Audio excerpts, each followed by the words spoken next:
there someone else? OK. Thank you for coming this morning, and hope you've been having a really good Ignite. Hope you've had the chance to catch some of the exciting announcements we've made around Cosmos DB at the keynote on Monday. And let's get started.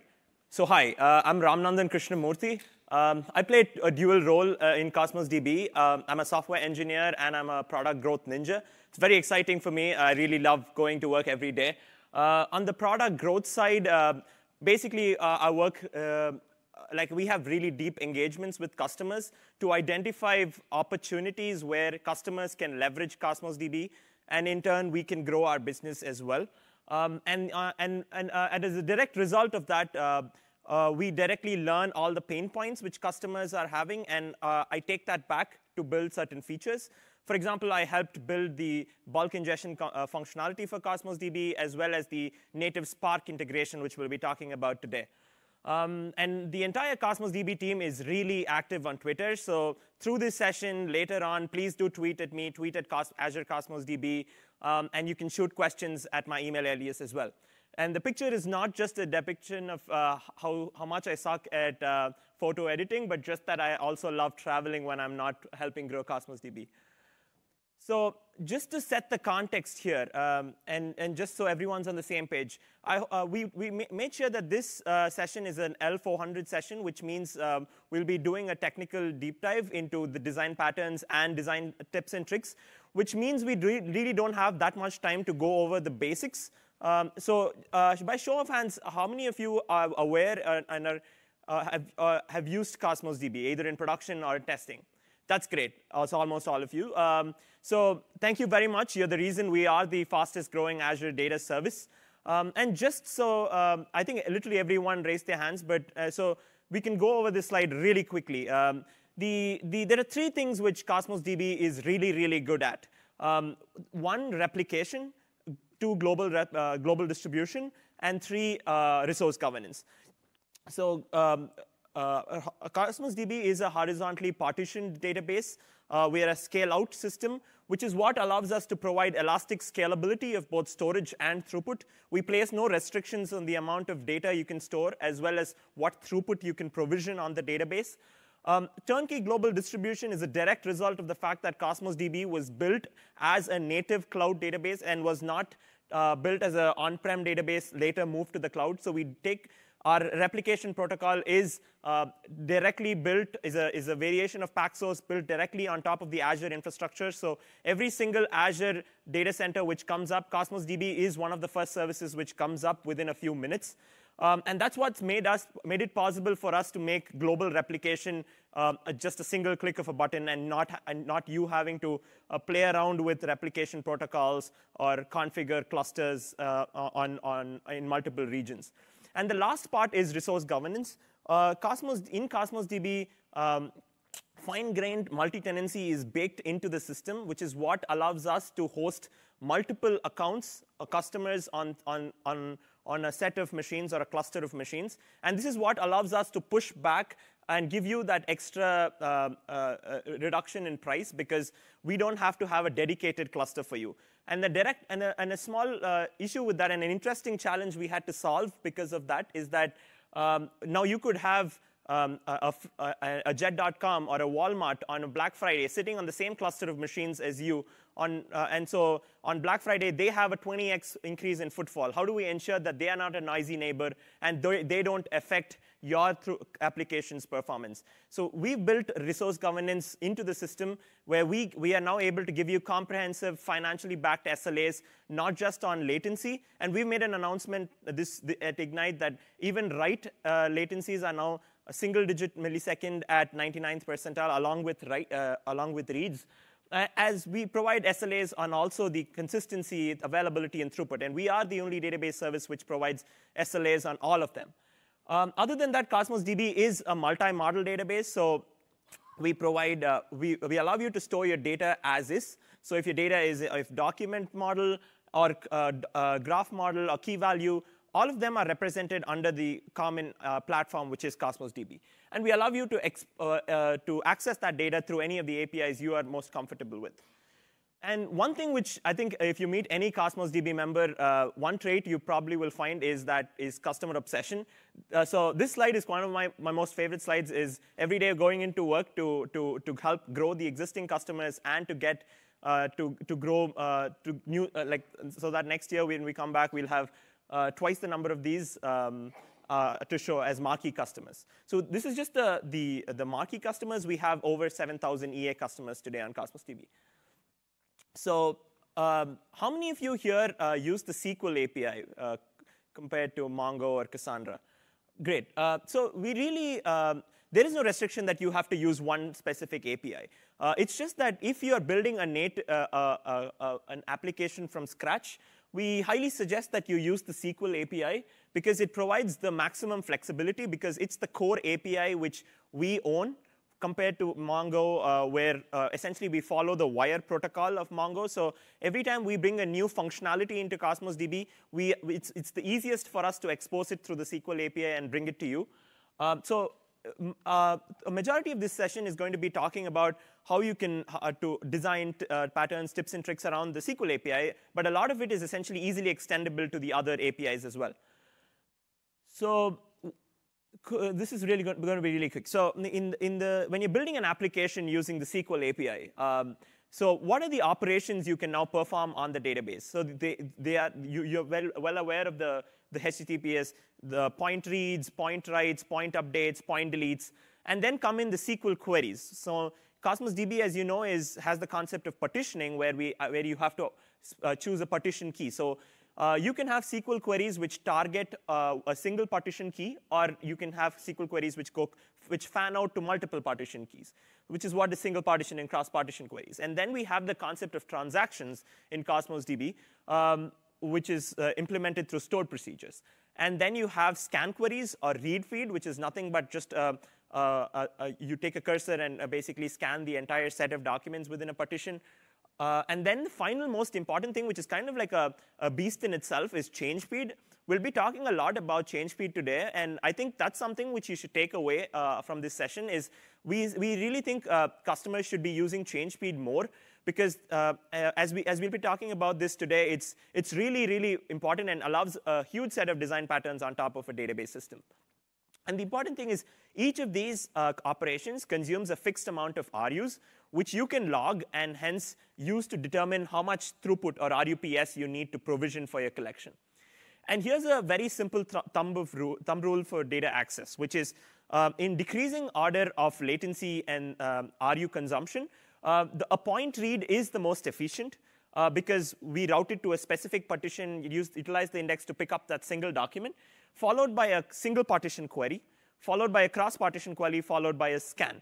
Now, it's not that you should completely avoid cross-partition queries. When you have less than 100 partition key ranges or shards, cross-partition queries can still complete in less than 10 milliseconds. So the question, while a point read will complete in less than 1 millisecond. So it's only a matter of choice whether your how latency sensitive is your application. Are you OK with it being a 10 millisecond query, or do you really want to pivot and create a materialized view with where you're going to be doing a point read, which is going to be finishing in less than 1 millisecond?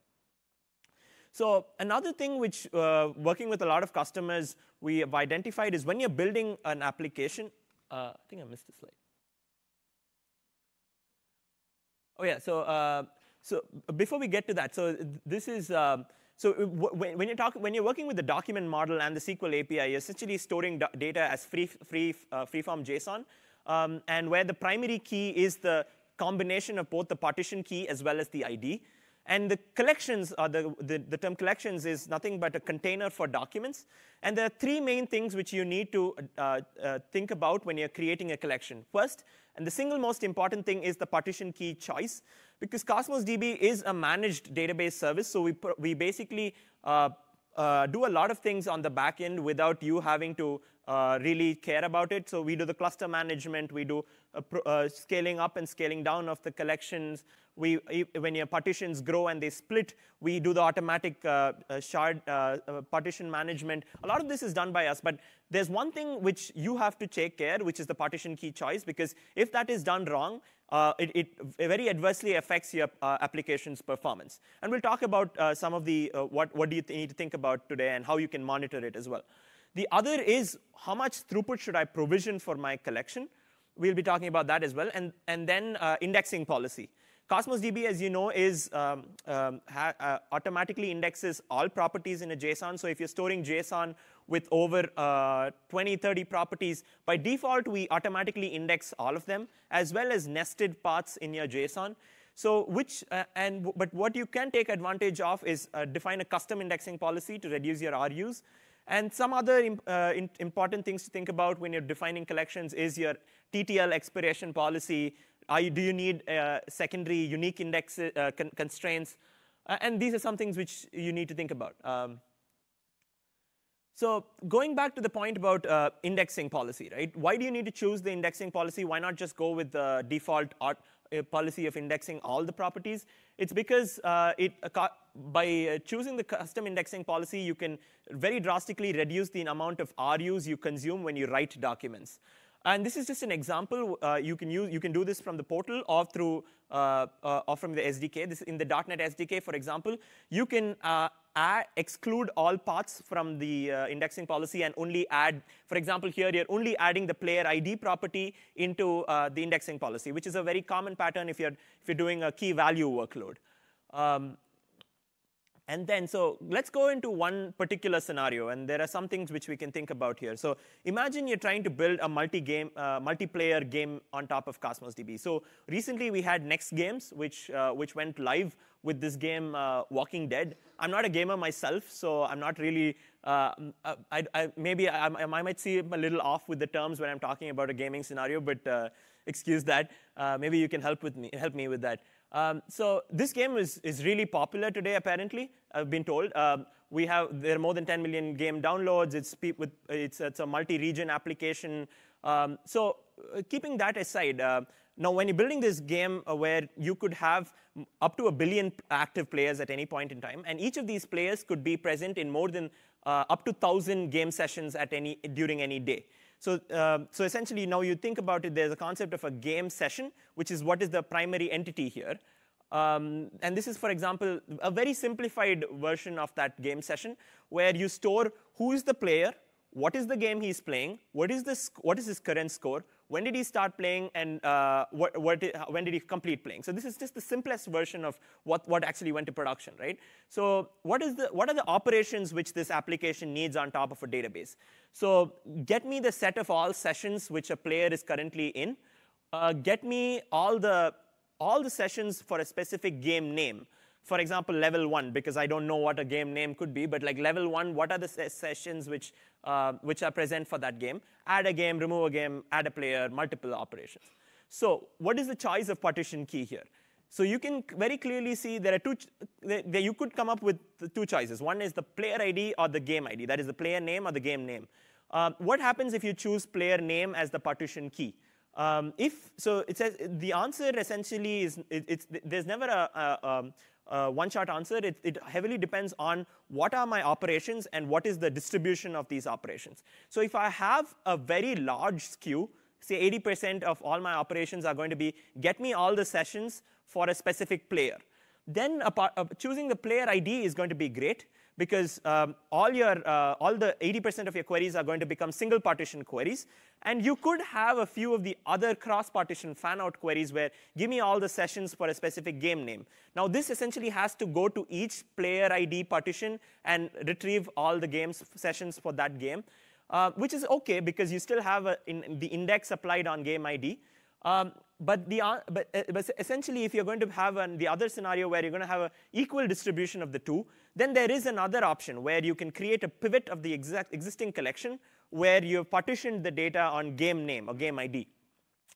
And as I said, if you're OK with 10 millisecond latencies for your cross-partition queries, which is mostly the case when you have less than 100 partition key ranges, you can go ahead with the cross-partition query. It's not the cross-partition query is a sin, or you should completely avoid it.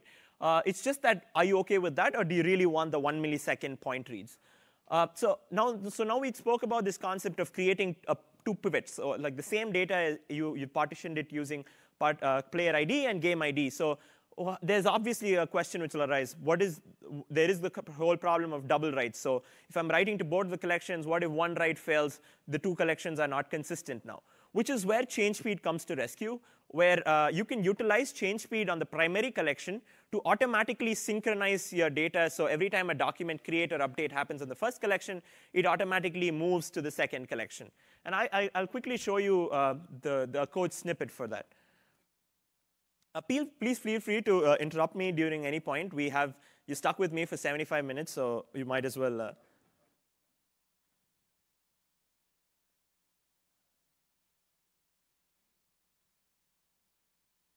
Right, can everyone see this? Let's try to.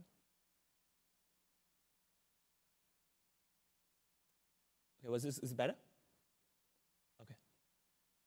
Okay, so this is, for example, if you're talking only about a single collection where we're partitioned based on player ID.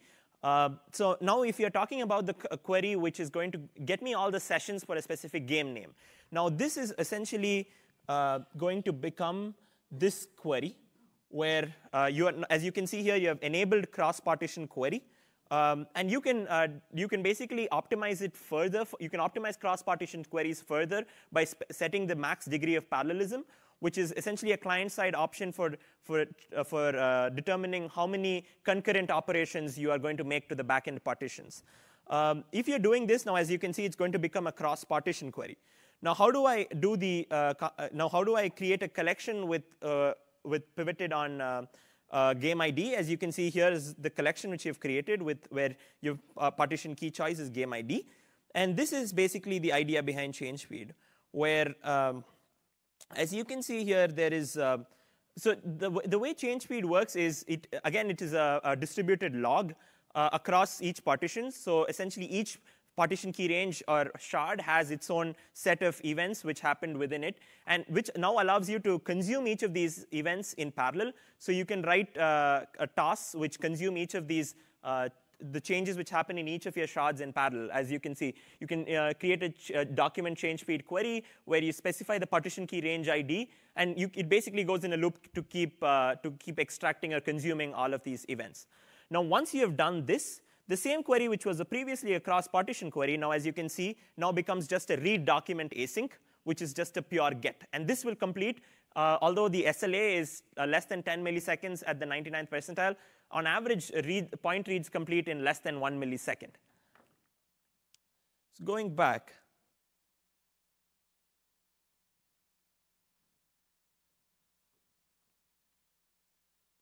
Yeah, so the next point is, how many of you here have had questions when you first started using Cosmos DB around the whole monitoring piece? Or because Cosmos DB is a completely managed service, some of the times we've heard, I need to understand a little more about what is happening behind the scenes. How many of you have had that question when you started working out? Yeah, so this is essentially, we wanted to show you some of the how-tos for monitoring and logging. So the first most important thing when you think about monitoring your application running on Cosmos DB is your storage or your capacity.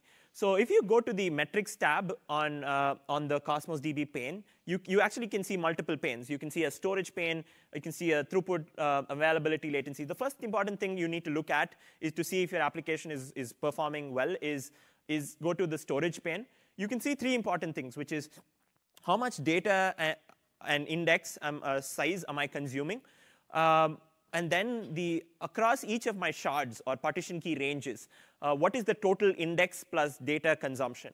And then the other thing is, do I have top partition keys or hot partitions in terms of storage, which is good if you don't have any of them. It's needed because what we show there is if you have certain partition keys where the storage is skewed or it's significantly greater than other partition keys, then those show up there. And again, here, when you're looking at the third thing, which is across shards, you do want a perfectly straight line like this, which means there is no partition skew.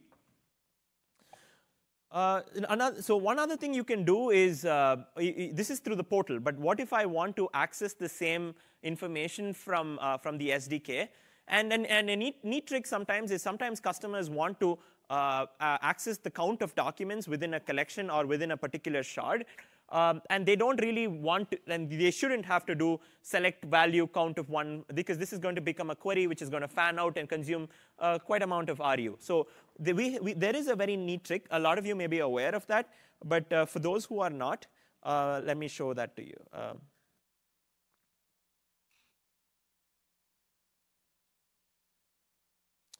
So if you can.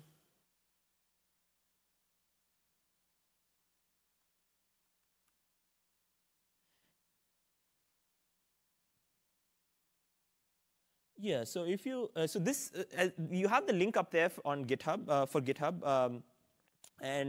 So you can go look this up. But the idea is essentially this, which is when you perform a read collection operation, we actually, in the response, send out metadata information about what is the total size of the collection, as well as how many documents are present in that. And this is a very neat trick, because the read collection operation is going to consume a couple of RUs, and it's a very neat trick for you to consume the number of documents you have. So as you can see here, in the response for when you queried for a collection, if you look at the current resource quota usage property of the response, you can actually retrieve several metrics, such as the document size as well as the document count.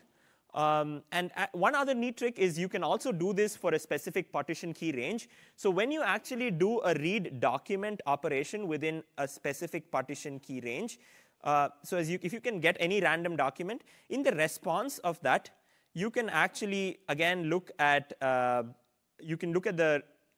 me pull that up.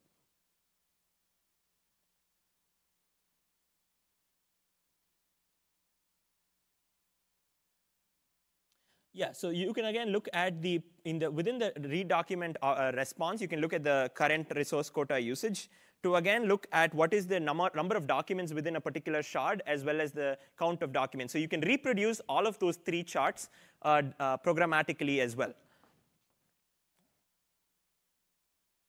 So going back to what you should look out for, or what are the gotchas, it's essentially this, which is, as I mentioned earlier, partition key choice is kind of fundamentally the only thing which you need to take care of. And if it goes wrong, it's basically going to have a lot of throughput and latency implications. So the first thing, when you came to the storage tab and you saw, and if you saw a partition skew, you could also then correlate that to the throughput tab, where you will most probably see such a thing where you're going to see throttles on a specific partition key range. Now, what is the good choice for partition key? There are 4 important things. One is, storage should be evenly distributed, or if all your data should be evenly distributed across your partition key ranges. The other is your requests should also be uniformly distributed. So if you profile your application workload and you know what are the set of database operations, you need to ensure that all of them are now going to, at any point in time, will hit a fair variation of these partition key ranges, and not just one specific partition key range. And if you're issuing queries, then how do you ensure that a SQL query is now going to be a single partition query? It's by mentioning the partition key in the query. And our SDK parser essentially takes care of identifying that from your SQL query and routing that operation to a specific partition key range. The other, and to basically consolidate all of this, the higher the cardinality of your partition key, the better, because that most often ensures that you will not end up with hot partitions. So a couple of other important things. Many of you may have had the problem with large documents. So Cosmos DB places a restriction of only 2 megabytes on your document size. But that doesn't mean you should always go up to the 2 megabytes, because a good tip is essentially to keep your document size within 16 to 25 kilobytes. And the reason is essentially, if you have very large documents, then essentially you're just going to consume a lot of I/O every time you retrieve that data, which is going to end up in a high RU, as well as the cost of indexing all of those properties. And that's why you need to think about what is at the most granular level, what is that smallest entity which I need to access for like every time I read or write. You probably don't want to read or write every time 2 megabytes of data. And the other problem with that is essentially if you have 2 megabyte documents, there is only one restriction in Cosmos DB, which is within a partition key, the storage volume can only go up to 10 gigabytes. So you could very quickly hit that limit. Now, essentially, again, if each of your data accesses is going to consume a lot of RUs, it could lead to throttling as well. So how do I manage these large documents? So if you have certain attributes where you're storing large binary information or media, you can store that in Azure Blob and just put a link to that media in your documents. Or if you have a very large number of properties or certain properties which you are not accessing every single time, you could put them in a separate document and create a link to that document. Or you could compress these binary properties as well and encode them. Or if you think I do need these properties, but you might as well at least just remove them from the indexing policy if you're not going to query on them. And then the next question about, as I said, there is a restriction in Cosmos DB that a single partition key cannot exceed more than 10 gigabytes. Now, what are some of the common scenarios where you could hit this limit? If you're building a multi-tenant application, for example, I'll give you an example. We have Adobe who runs its a cloud marketing campaign on top of Cosmos DB. So some of the customers for Adobe are Microsoft, Nike, and then you have a large, long tail of smaller companies as well. So you cannot really, if you choose the partition key as the tenant name, so you're giving Microsoft and Nike with a really large customer base the same 10 gigabyte limit as smaller accounts. So you could have a TTL applied, but still you could very quickly hit that limit. And that's something which was considered very early by Adobe as well. And then you could have scenarios where you're building a social networking app where certain people are sending out more information compared to others. Or you could have, in an IoT scenario, you could have certain types of devices which are sending out far more data than the other devices. So essentially, you can see there's a very natural, naturally a skew in the data distribution here. So how do I handle this large partition keys? It's essentially through salting, where for these really large partition keys, you append a suffix, which is most generally you can rotate it between 0 to a specific number. So now you can salt your really large partition key across multiple partition keys. And you could use a hybrid scheme where your smaller partition keys retain just the basic partition key, and the larger ones get salted. Or you could move your larger tenants. If you know that you have only a small fraction of these large tenants, you could move them to independent collections. And where the advantage of moving them to independent collections is you can now define throughput or RUs at a more granular level for these tenants as well. So this is all about storage. Then if we go to throughput, which is the next thing. If you look, there are 4 important tabs you need to look at here, which is, one is the total number of requests aggregated over a minute, which is good. You can look at how much you're loading your database. Then the important thing to look for is throttles, which is the number of requests which have exceeded capacity in the last 1 minute. Now, if you see a large number of these, this means there are throttles. So now you need to then look at across all of my shards, how much have I crossed the provisioned throughput, which is, you can look at the second, in the tile number 2, which is basically if my provisioned throughput is 100,000, or this is basically at a partition key level, a partition key range ID level, so it's 0 to 10,000. So if I provision 1,000 per partition key range ID, but I'm consuming 2,000, that's the problem here. Now once you've identified a specific time where the throttle has happened, you can go to the tile number 3, enter in the specific time, and now you can actually look at, for each of my partition key range IDs, what is the level at which I've crossed my provisioned throughput. Now, this essentially allows you, this is where you need to now look at, am I being throttled on all of my partition key range IDs or only a couple of them? Now, if it's happening on all of your partition key range IDs, then it's not a problem of partition skew. It's more of just that you have provisioned your throughput at the collection level to be lower than what your application needs. And you now need to go and bump up your throughput, either from the portal or from the SDK.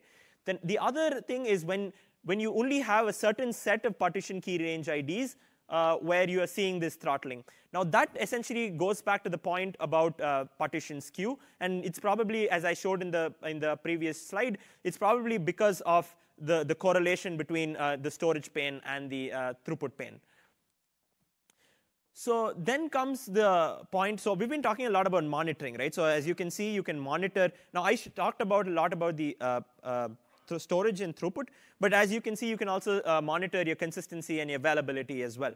And we actually show you the SLA and if we are not meeting the SLA. Now, all of this is monitoring. Now comes logging.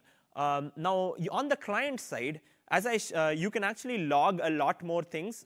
And you can also log end-to-end latencies because so on this side, if I can split this entire set of services, everything to the right of Cosmos DB, right, is what we manage as part of the service. So when you're using Cosmos DB, essentially, we have a lot of telemetry about every single operation you've made on the database, how long it took on the server side, how much RUs it consumed.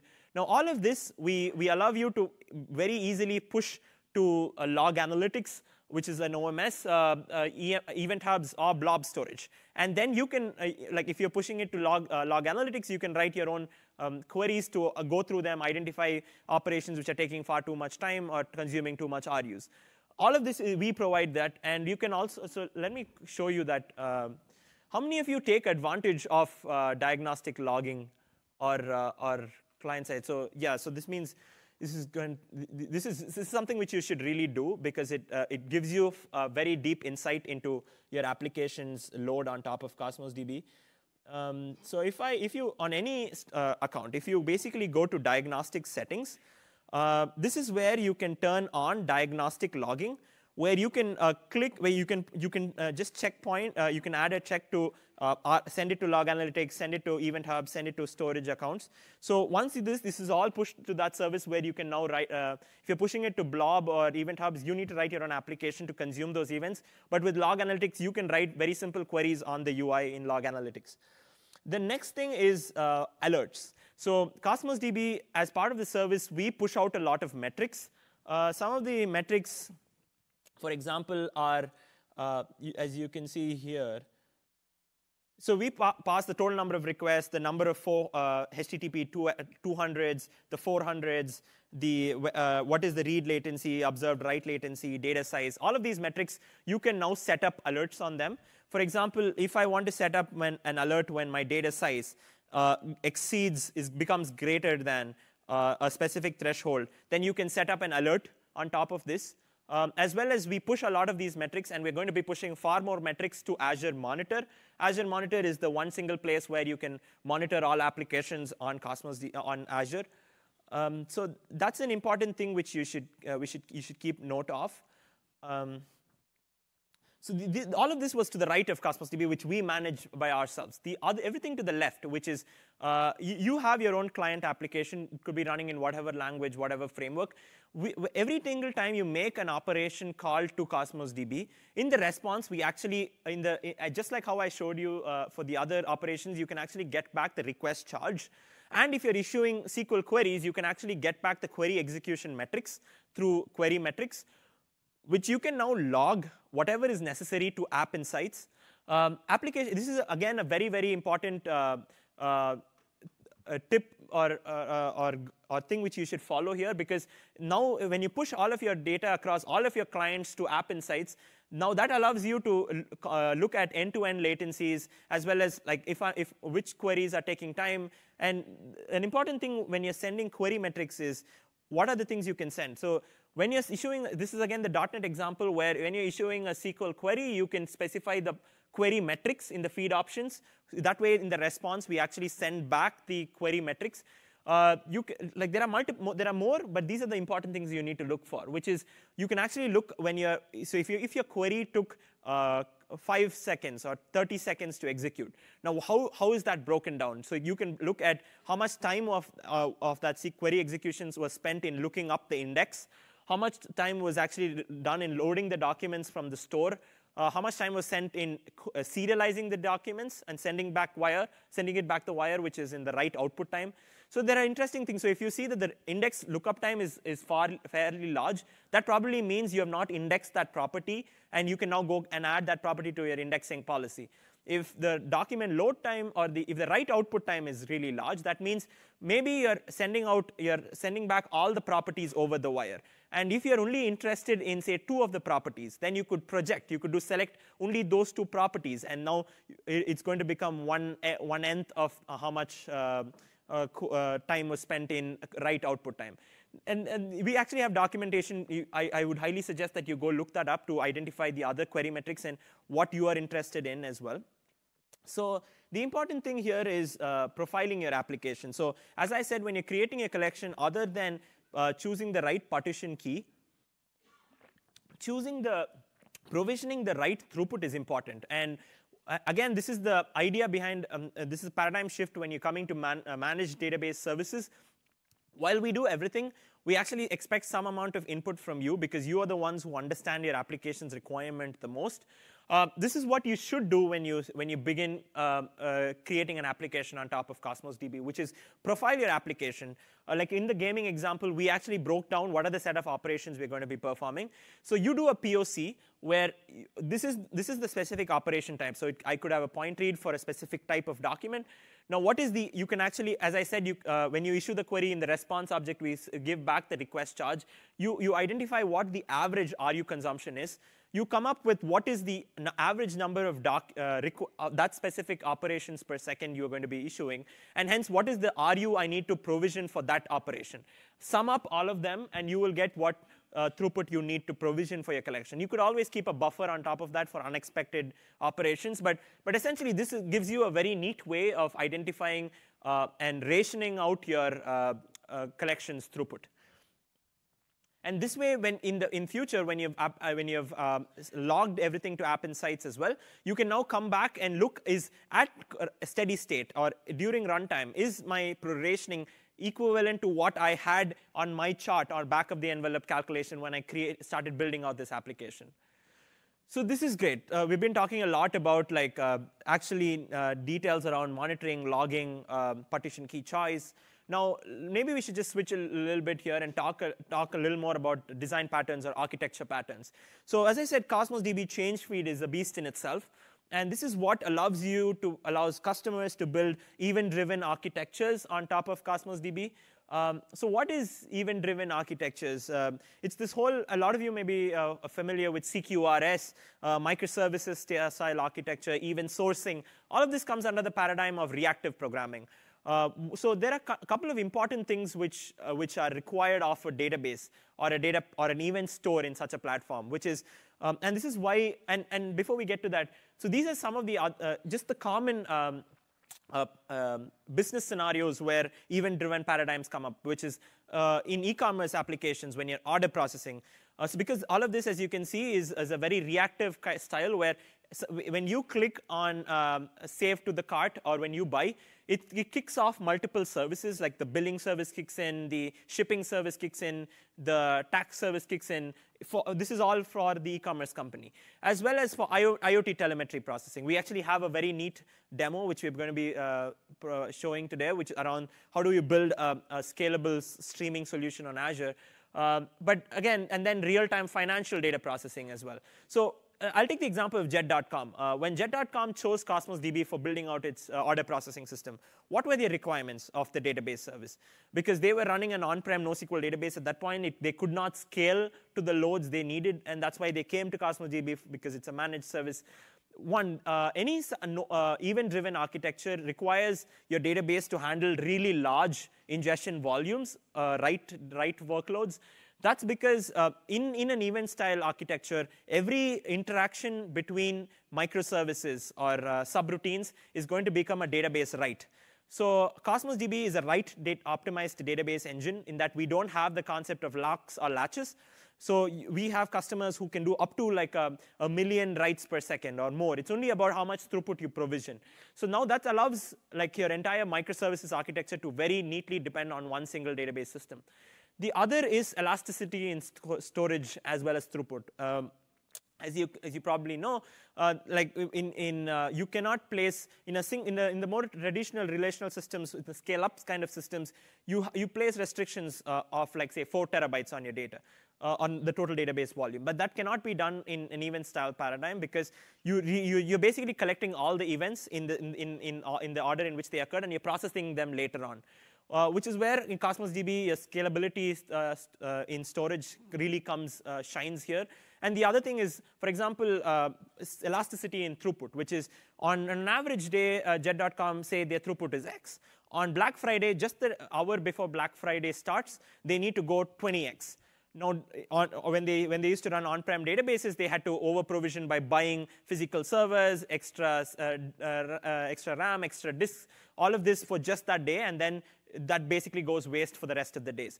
Cosmos DB, you don't need that. You just go to the portal or from the SDK. You basically just scale up the slider, and it works. And then the other important thing is, as I said, in reactive programming, you store all of the events as they occur, and then you process them and you replay history at any point in time. So you need an event store.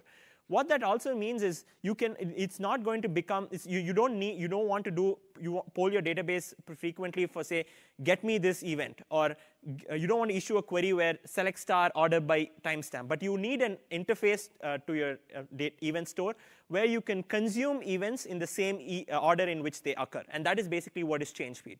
So change speed is nothing but a persistent log of all the events in the same order in which they occurred. So every single time you did a database write, update, and we actually, in October, we're going to be releasing deletes and intermediate changes as well. That way, basically, you have a view of whatever happened in your database in the same order in which they occurred. So these are 3 things you can very commonly do, which is every time a database operation happens, you can trigger an API to a downstream service. That could be an Azure function. That could be a web job. It could be your own client application. So that way, you can actually trigger a call whenever things happen, rather than you having to poll the database and do any of the gets or queries. The other is real-time stream processing. So you can use Spark structured streaming, Storm, to basically process your event data in real time. And the other neat thing, as I showed you, was creating pivots or materialized views. Change speed really helps there, because you are able to now do live migrations. So this is an example of a financial a GSIB, which is actually running on Cosmos DB. We can't name them because they still haven't given out PR. But basically, the workload here is a real-time financial inventory processing. So let's basically take this example where, I'm sorry, can I have your name, please? Just an example.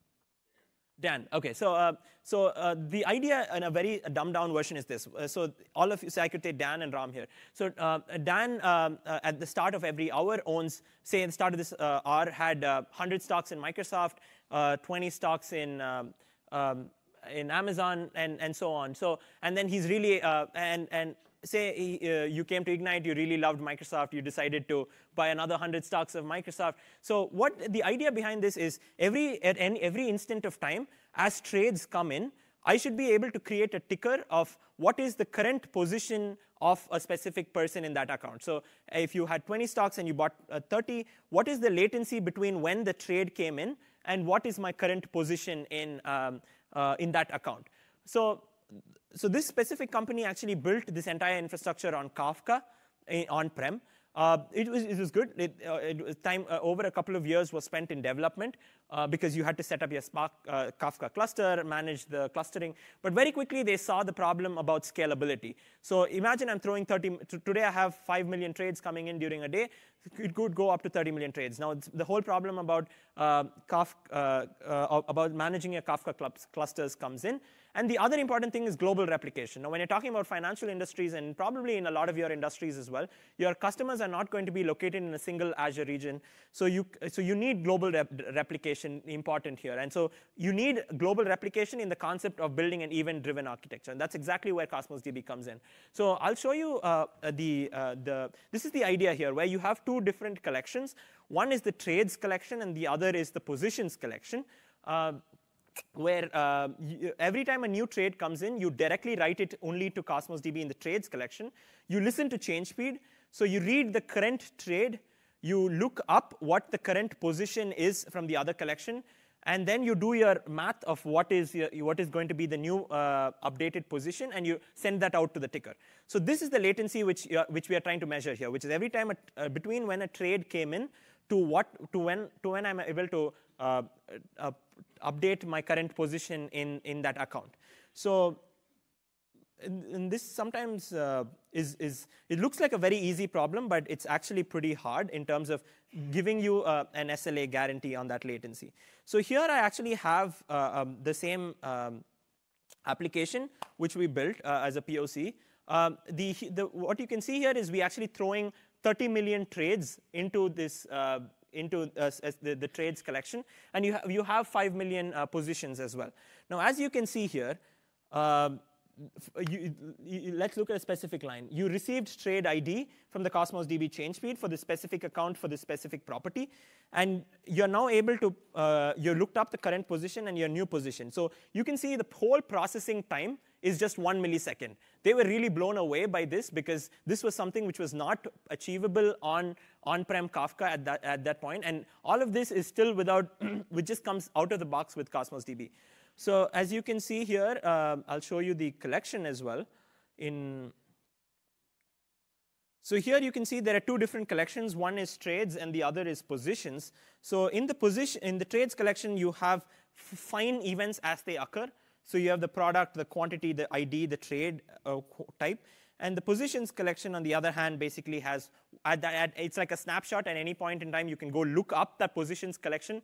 Again, the whole 1 millisecond for point lookup comes in. If you're building a web interface for this, so you can always ask, what is the position of Dan in Microsoft? And you can get that response in less than 1 millisecond as well. So both of these workloads are now achievable using this common architecture.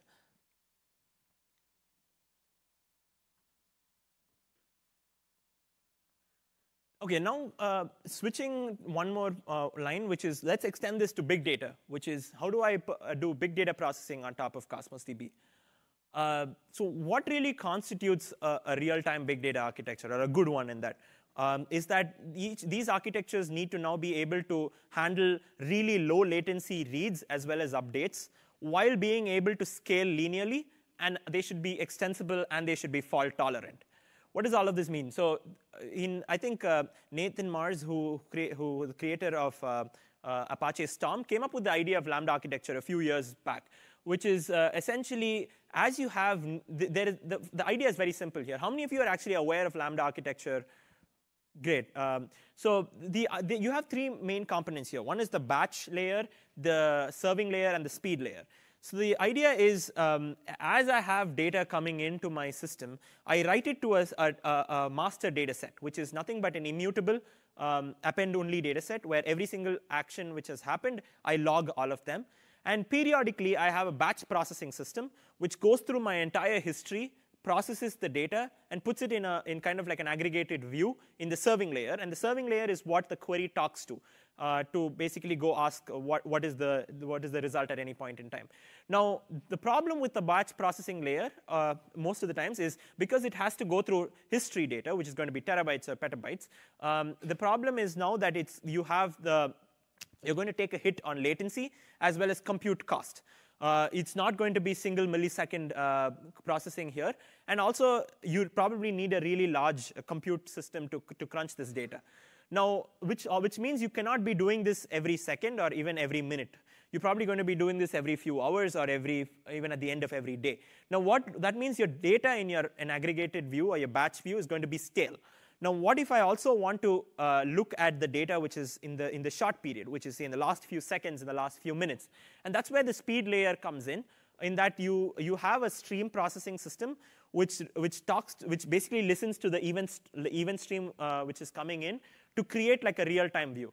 Now, this is where, as you can see, there are going to be a little bit of problem because the whole concept, the problems of double writes comes in, because now you have one system which is listening to the events and another as well. What if one of them fails?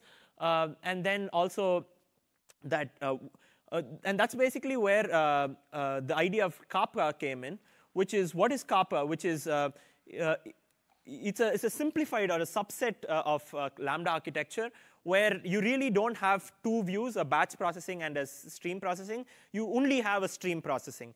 And this is, you can use, and the times when you should be considering kappa is when if your batch processing algorithm and your stream processing algorithm are very, very similar.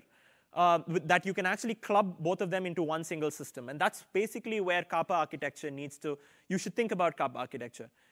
So Lambda versus kappa, it's really not that kappa is better than Lambda or this. It's just that it's basically, as I said, if the two, the batch and the speed layer algorithms are identical, then kappa is better because you save on compute cost as well as code complexity.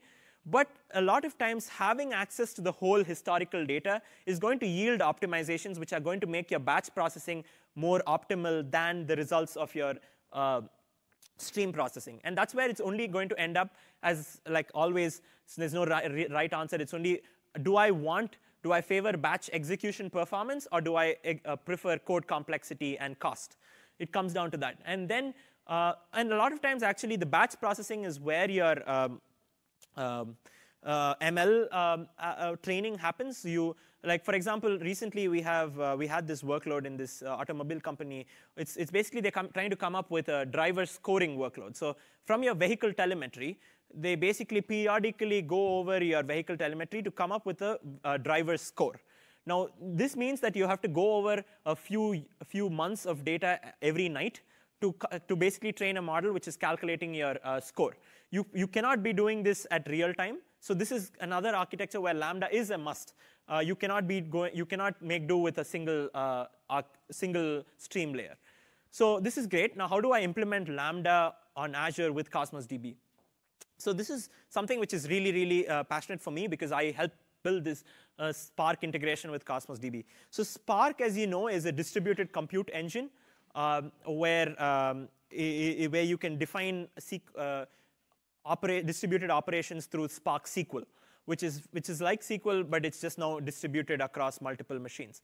This is a great fit for Cosmos DB because Cosmos DB is a distributed database.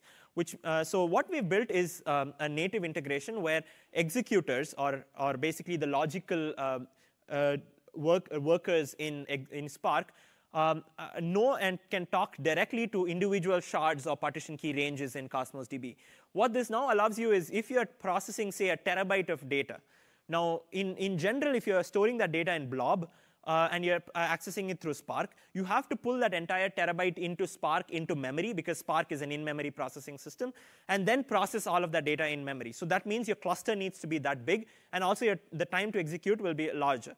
Now with Cosmos DB, if you can, like when you issue a Spark SQL query, the connector basically translates your Spark SQL into Cosmos DB SQL and pushes down that compute down to the shards. So it takes advantage of the indexes of Cosmos DB. So if you are talking, although you have a terabyte in Cosmos DB, but you're only processing at any point in time a few gigabytes, all of that computation goes down, and only the relevant data is pulled back into Cosmos DB for processing. So that's a really neat trick, and a lot of customers are using Cosmos DB for operational analytics because you now get the advantage of all the SLAs and transactional nature of Cosmos DB, but also being able to do analytics or operational analytics at that. So this is the simplified version of Lambda. Here, where every time you get new data which is coming in, you have first the master data set collection in Cosmos DB, which you write data to, which has all the events as they occur. Now with change speed, you can listen to them. And to implement your stream layer, you can use Spark structured streaming and build your real-time views. And you can also, for your batch processing, reuse the same Spark infrastructure, but use Spark SQL to do your batch processing, which is nice now because with just two moving pieces, which is Spark and Cosmos DB, you're able to achieve that entire Lambda architecture. You don't need far too many moving pieces now. Now, this is a demo we built, and we actually, I think you may enjoy it, which is how do I, and this was, I showed this in one of my sessions yesterday, which is building IoT pipelines on Azure, which is, imagine this real world scenario where, smart buildings are a huge thing now, where each of these buildings have really large number of sensors. You have temperature sensors, CO2 sensors, gas leak sensors, a lot of these. All of these are being sent out. How do I build a scalable streaming solution on Azure? So we've built this demo, and maybe I should, before I show that, okay, which we are going to be publicly releasing on GitHub.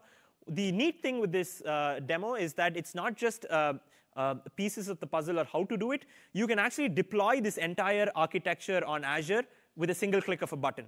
We've written all the automation scripts to deploy each Event Hubs, functions, Cosmos DB, Spark, everything into one single script, and it connects all of these together as well.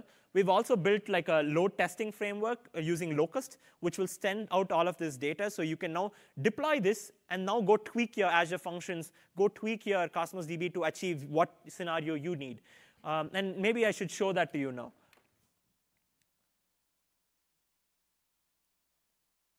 So if I look at what are the components here, right? So this is basically how many of you are aware of Locust? Locust is basically this really neat a load testing framework, which comes with this really nice UI. So here, so as I showed here, as I said here, so this is the repo which we're going to be releasing soon. And as you can see here, with just one single click of a button, which is create solution, you can basically deploy all of these resources to a single Azure resource group. And the neat thing about this is, again, all of the parameters are configurable. So you can define the number of Event Hub partitions, the capacity of Event Hub. In Azure Functions, because you're using an Azure App Service plan, how many workers do you need for your function processing? In Cosmos DB, what should be my Cosmos DB collection throughput? As well as how many test clients or Locust clients which are sending out sensor data, how many of them do I need? And then with just a single click of a button, it gets deployed. So here, and let me show you the resource group. So if you deploy this is what your resource group will look like. So you have a Cosmos DB instance, a function instance, an Event Hub instance, a storage account. Here we have 4 test clients which are sending out sensor data. Each of these are packaged into in an Azure container. And all of the metrics, the neat thing, and as I always said, it's important when you're building an application to send data to App Insights, so that way you can actually look at what's happening, and you're not flying blind. So here, if we look at, OK, let's choose what to look at first. So if we're looking at, maybe we should just look, OK, here I have 2 locusts right now. Each of them is sending out 600 requests per second. I have 2 of them sending out data right now. So let's look at what's happening on App Insights. So on App Insights, you can actually look in the Live Metrics tab. This is a neat thing you can look at, which is, and again, the number of requests per second which your functions is processing. What is the batch duration time the processing is taking? So the thing here is you can also configure that. So every time functions, so when you're connecting functions with Event Hubs, you can define at what periodic batch size should my functions get triggered. Here I've set it to 64, which means every time 64 messages get collected in Event Hub, functions gets triggered. And that's why when you see you have 10 requests per second being executed, which being processed, that essentially means 640 requests per second. And this is because we have 4 function worker nodes, and each of these are P1, the most basic SKU. So if you want to go to 1,000 or 5,000 requests per second, you just basically scale out the number of functions workers or scale them up to higher SKUs. And if we look at Cosmos DB here, right? Now, as I showed you in the architecture, so you write data. So we saw what happens. Data is being sent to Event Hubs, is being processed by functions. The reason for functions here is essentially, and the reason why, as I showed in the other financial demo, you could write the sensor data directly to Cosmos DB. It's great. If you can ensure that your sensors are sending JSON data, that is going to reduce moving parts. But a lot of times you could have a variety of sensors, each of them having different protocols. So you really cannot ensure that they all will send data in the same schema, which is where Event Hubs comes in, because it's a partitioned log. It's just a message queue. It queues all your messages. And then functions is responsible for doing your processing, your protocol adaptation, as well as pre-processing these events into JSON and writing it to Cosmos DB. Functions, again, has very native integrations with Cosmos DB, even triggers as well as bindings. So you don't really have to write a lot of code as well for that. So data is being sent to this raw data collection. So this is, if I can show you, this is the first collection, which is the raw data. So here you can see I have 2 different types of sensors, a CO2 sensor as well as a temperature sensor. And so basically, you have for every instant, you have the device ID as well as what was the value. Now, this means that you can have 1 billion documents in your raw data collection. Now, which means like if you are building an end application, every time during query time, you don't want to go through 1 billion documents to identify what your end result should be, right? Which is where this piece comes in, as I showed in the Lambda architecture, which is you can do batch processing in Spark to define what is the aggregated view, the materialized view, and write that into another collection. So let me show you that as well in Databricks. So again, as in Azure Databricks, this is a sample which we'll be putting up on the repo as well. Because we have this native integration between Spark and Cosmos DB, you don't need to write any logic of talking to Cosmos DB either to read or write. Here you just define what should be the collection I should be reading from, and then that's it. And then you just do spark.read.cosmosdb, and you basically retrieve all the relevant data. I'm doing a count here. I'm looking at how my data looks like. And here I'm just basically calculating what my average CO2 consumption and my average temperature sensors are. And you write that back, along with other information like when was the last time the sensor sent data, when was the very first time the sensor sent data, how many events has a device sent, and all of this. So all of this is what is materialized or aggregated every time you run that batch job, and it's pushed into that materialized view collection, which is what you can see here. As you can see here, now you have an aggregated view for every device of a specific type. When was the first time you received data? How many events have you received? What is the average CO2 emission or the temperature reading from that sensor? So this is what you see in the materialized view. And the other nice thing is when you can use change speed. So change speed, again, basically with when you're using Spark streaming to talk to Cosmos DB change speed, again, you don't need to write a lot of code. You just do spark.readstream.cosmosdb or the provider for it. You can now start reading the set of changes. And as you can see here, you can issue same type of processing Spark SQL queries on your streams and look at like for every device, how is my in the last few seconds or last few minutes, how is my data changing for that. And the nice thing again here is Power BI. So a lot of people are actually interested in analysis and reporting on top of your data in your materialized views. So as you know, Cosmos DB has a ODBC connector which you can use to directly connect Power BI to Cosmos DB. Or you can also build, and we have a documentation of this on the Spark connector page, where you can actually build a Hive view in Spark and basically let Power BI directly talk to the Hive view, and that computation gets pushed down to Cosmos DB as well. So here I have an example for you. Here, this is basically the same data in a materialized view. You can build Power BI reports. This is basically a very simple report, but just to show you that you can do this. So let's go back to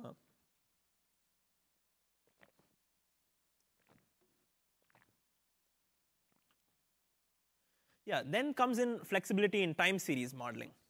So Cosmos DB, one other really nice thing is because we are schema agnostic, or we don't have the concept of schema, you can actually model very different types of scenarios. You can actually, and this is all coming from the oil and gas scenarios. I've personally worked with a lot of these customers.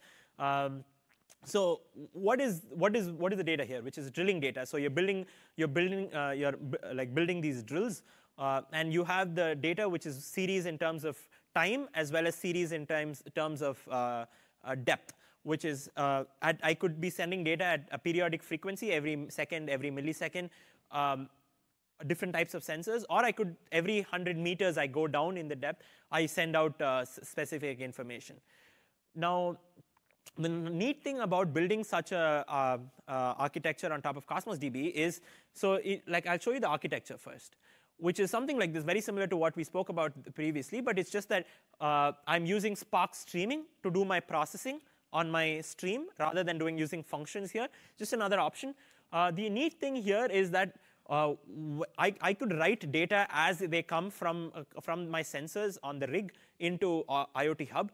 And now, before I write it to Cosmos DB, I can define how should my data look like. And that is essentially determined based on how your query workloads are going to be, which is, so this is just a show of, you can actually take the same sensor time series data and model it in 6 different ways. And there are many more ways. And there is no, again, one single choice of what is good. It's determined by how are my queries going to look like. Do I pivot on my sensor names, or do I pivot on time? Or do I create an array, or do I create subdocuments? All of the options are available to you. It's just that you can do a POC to determine which one works. And we actually modeled over 2 terabytes of WITSML data, which is the format in the oil and gas industry, using Cosmos DB. OK, so this is too good to be true. Is there like a total cost of ownership comparison? Yes, there is. And you can actually find more information on this link here. And we're actually going to be updating this more with, now that we've announced Cassandra API, we have comparisons against data stacks and the other competitors as well. But here, basically, I'm showing you the comparison between Cosmos DB, DynamoDB, which is the key value store, NoSQL key value store on managed database service in AWS. And we're also comparing it against Cassandra running on Azure VMs. So the idea is simple, which is if you choose managed cloud database services, although on the outset, the price might seem a little higher, the overall total cost of ownership is lesser than running your own NoSQL database on-prem or on Azure VMs. It's because, A, there is no DevOps cost involved, because we do all the database administration. There is no need for a specific data administrator. And then the superior elasticity, which is, as I showed you in the Jet.com example, on Black Friday, you don't need to over-provision. You just have to use this throughput scaling, which we provide. The other is we are optimized for the cloud, which is just very simple things which sometimes get overlooked, which is, like, for example, if you're running a NoSQL database service on an Azure VM, very periodically, Azure VMs go through an image upgrade. Now, a NoSQL database will think that that VM is down, or that replica in its terms is down, and it'll actually spin up another instance. Versus Cosmos DB knows, because we understand the Azure infrastructure really well, we know that it's just a routine image upgrade, and the VM is still up. We don't do the other overheads of spinning up these instances on the fly and all of this. And the whole economy of scale and the multi-tenancy aspect also boils down to the cost. The other thing is, if you're comparing Cosmos DB and DynamoDB, Cosmos DB writes are cheaper. Now, which means in any type of workload, if you have at least 5% writes, then Cosmos DB is going to be cheaper. The whole cost is going to be cheaper. And if you're essentially going to have a 50-50 mix, then Cosmos DB is easily 1.5x times cheaper than DynamoDB. And Cassandra as well. I mean, we're running short of time, but basically the crux is they have different types of scenarios, and in 3 out of the 4 scenarios, it's 4x cheaper. Awesome. So this is the last part of our talk today, which is now it's great. Now I want to go back and I want to migrate all my data sets to Cosmos DB. How do I do it? So a lot of options. We built this bulk executor library, which supports bulk ingestion, bulk updates, bulk deletes in Cosmos DB. It's basically a library, an extension to our SDK, which brings 10x improvement in ingestion performance. What we've taken we've taken that library, and you can always utilize that library, write your own application for migration. But what we wanted to provide you is a PaaS experience for migration. So we've integrated this with Azure Data Factory v2, which supports over 70 different data sources in Azure as well as other clouds. And this allows you to set up complex ETL and data orchestration pipelines. The other thing, so ADF v2 has gone live with SQL API, and Mongo API is going to be coming soon. With one of the other announcements we made in this Ignite is data migration service. We've just launched that for the Mongo API, which makes it super simple to move your Mongo from on-prem or from other instances to Cosmos DB Mongo. And the same thing about the Spark connector, which we saw. As you can see, because we know how to talk to Cosmos DB through Spark, as long as you're retrieving data from another data source, with a single line of code, you can move data into Cosmos DB. So thank you very much. Hope this was helpful. Please stay back and ask. I'm ready to take questions as well. But hope you liked it.